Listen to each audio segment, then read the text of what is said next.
অফিসের কাজে আফসিনের বাবা তো ঢাকার বাইরে চলে গিয়েছে বেশ কিছুদিন হলো। তো আমি বাসায় একা, তো আমার এই একাকিত্বকে সঙ্গ দেওয়ার জন্য আমার বাসায় চলে আসছে আমার ওয়ান অ্যান্ড অনলি ভাস্তি এবং আমার একমাত্র ছোট ভাইয়ের বউ। তো ওরা যেহেতু প্রথমবারের মতো এত দূর থেকে একা আসছে, তো আমি একটু টেনশনে ছিলাম কতক্ষণে আসবে কি আসবে। তো আমি আর আফসিন তো দরজা খুলে অধীর আগ্রহে ওয়েট করছি। তো ততক্ষণে ওরা বাসার নিচে অলরেডি চলে আসছে। তো আমরা ওয়েট করছি কখন লিফট থেকে ওরা বের হবে আর আফসিন আর তার সিস্টার একসাথে মিট করবে। আফসিন আর আফসিনের সিস্টার তো খুব এক্সাইটেড যে তারা একসাথে খেলাধুলা করবে, প্লে করবে। দেখছেন আফসিন তো অলরেডি দরজা খুলে দাঁড়িয়ে আছে। এই যে চলে আসছে আমার ভাস্তি আর আমার ভাইয়ের বউ। আফসিন আর আমার ভাস্তি তো পুরাই মানে পাগল হয়ে গিয়েছে, কি করবে না করবে। মানে ফুপির বাসায় এসেছে ওয়ারিশা, তার তো একটা অন্যরকমই, বেচারি যেতেও চাচ্ছিল না, ওরা অলরেডি চলে গিয়েছে। তো যাওয়ার দিন অনেক কান্না করেছে, আমারও খুব খারাপ লেগেছে, আফসিনও প্রচুর কান্না করছিল। আসলে রক্তের টান বলে কথা। এই যে দেখেন দুই বোন মিলে কত কিছু করছে, খাওয়া দাওয়া।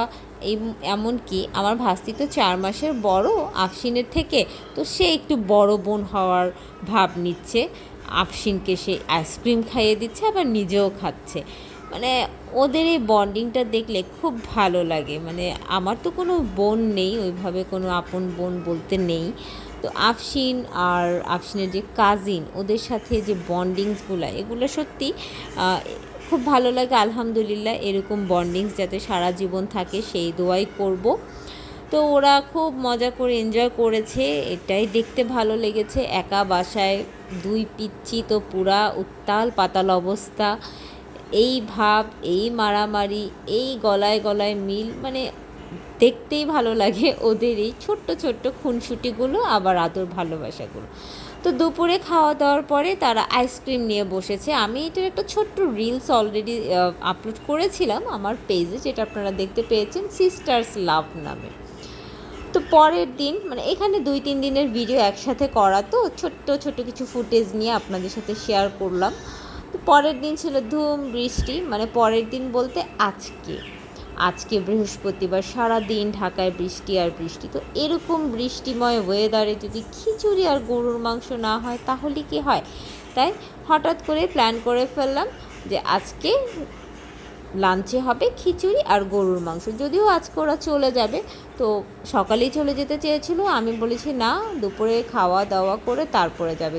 এত বৃষ্টি ছিল আর এই বৃষ্টির মধ্যে ছাড়তেও চাচ্ছিলাম না। তো আমি অলরেডি খিচুড়ির প্রিপারেশন নিয়ে ফেলেছি, খিচুড়িটা বসিয়ে দিব। তো আমি বৃষ্টিময় দিনে খিচুড়ি প্রিপারেশন নিয়ে খিচুড়িটা অলরেডি বসিয়ে দিয়েছি। বাকি থাকে গরুর মাংস। গরুর মাংসটা চিন্তা করলাম ভাইয়ের বউকে দিয়ে রান্না করে। আরে ভাই, আমার বাসায় বেড়াতে এসেছে আমার ছোট ভাইয়ের বউ, ননাসকে একবেলা রান্না করে খাওয়াবে না, তা কী করে হয়। জাস্ট মজা করছিলাম, আসলে ও রান্না করলে কি আর আমি রান্না করলে কি, ঘুরে ফিরে একই কথা। তো আমার ভাইয়ের বউকে বললাম গরুর মাংসটা রান্না করে ফেলো, ও সব প্রিপারেশন নিয়ে ফেলেছে। দুপুরের লাঞ্চটাও আজকে বৃষ্টিময় ওয়েদারে খুব সুন্দর একটা লাঞ্চ করেছিলাম আমরা, ভালো কিছু সময় কাটিয়েছি। আফসিনের বাবা যেহেতু নাই, আমিও একা ছিলাম বাসায়, খুব বোর লাগছিল। তো হঠাৎ প্ল্যানে ও বললো যে আমি তাহলে চলে আসতেছি। আমিও বললাম তুমি চলে আসো। আমার ভাস্তিটাও খুব কান্না করছিল, ফুপি ফুপি করে। আসলে ফুপি বলতে অস্থির। জানেন আমি না খুব একটা যে বাবার বাসায় যেতে পারি এখন, মানে সংসার, নিজের সংসার হওয়ার পরে, তা কিন্তু না। তারপরও ও মানে ফুপি বলতে আমার ভাস্তি পাগল লিটারেলি। মানে কি মনে হয় বলে রক্তের টান। তো যাই হোক, মানে খারাপ লাগে ভাস্তিটা যখন কান্না করে। তো তারপরে না পেরে আমি বলে দিয়েছি চলে আসো যেভাবে পার। তো ওরা একাই চলে এসেছে মেট্রোতে করে। তো আমি খুব টেনশনে ছিলাম যে আসছে কীভাবে, আসবে না আসবে। তো আলহামদুলিল্লাহ ভালোভাবে এসেছে। মোহাম্মদপুর থেকে মেট্রোতে আসার আমার বাসা একদম ইজি, খুব একটা টাফ না। একটু ভেঙে ভেঙে আসতে হয়, ডিরেক্ট কোনো রুট নেই, বাট তারপরেও আমার কাছে মনে হয় যদি আসা যায় খুব ইজিলি চলে আসা যায়। তো দুপুরে খাওয়া দাওয়ার পরে ওরা বের হয়ে যাবে মোহাম্মদপুরের উদ্দেশ্যে। সবারই সংসার আছে, স্বাভাবিক, কতই বা ধরে রাখা যায়। তারপরেও বৃষ্টি অনেক বেড়ে যাচ্ছিলো, তাই না পেরে আমি চিন্তা করলাম অ্যাটলিস্ট আগারগাঁও পর্যন্ত স্টেশন পর্যন্ত নামিয়ে দিয়ে আসি। তো আমি ওদেরকে স্টেশনে নামিয়ে দিয়ে ট্রেনে উঠে আমি আবার ওয়েট করছিলাম বৃষ্টি কমলে আমিও বের হব আমার বাসার উদ্দেশ্যে।